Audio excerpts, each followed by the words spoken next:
So hello guys, welcome back to Mama LJ's vlog. So ito guys, another video with mushrooms. So papakita ko na naman sa inyo yung pamumulot ko ng mushrooms guys. Hindi ako magsasawang ipakita to sa inyo kasi isa ito sa pinakamadaling paraan para kumita ng pera dito sa Sweden. Lalo na ngayong summer at very high season ng mushrooms ngayon.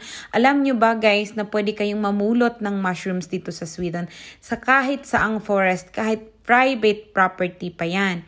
At wala kang ibang puhunan kundi ang gasolina sa sasakyan. Yun lang ang puhunan mo at yung katawan mo. Yun lang. So, tiyaga ka lang dito. May aanihin ka. Pag may tiyaga, meron kang kita. Yun.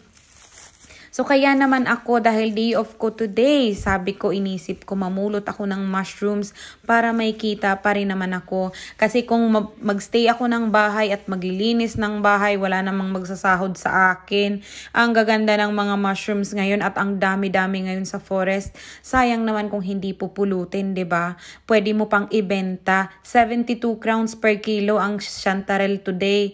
At yung iba pang mushrooms, yun, nakuha ko pa. May mga nakuha pa akong ibang klase ng mushroom na pwede ring ibenta. So, ayan guys, ang gaganda ng mushroom. Napuno ko na lahat ng basket ko. Ang lalaki, Ayan.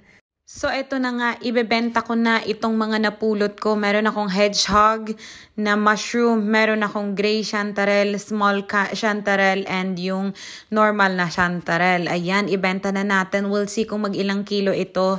At dito naman guys, pag maganda ang quality, may extrang bonus na bayad. So, magaganda ang quality ng mushroom ko dahil nga ayun din naman ang trabaho ko. So, syempre, may bonus tayo dyan. So, ito na guys, after matimbang at matanggal ang boxes, 12 kilos ng yellow chanterelle. At totally, nang nabenta ko is 1,051 crowns. That is equivalent to more than 5,000 pesos. Ayan, may pang ice cream na si Miguel. Thank you for watching. Bye-bye!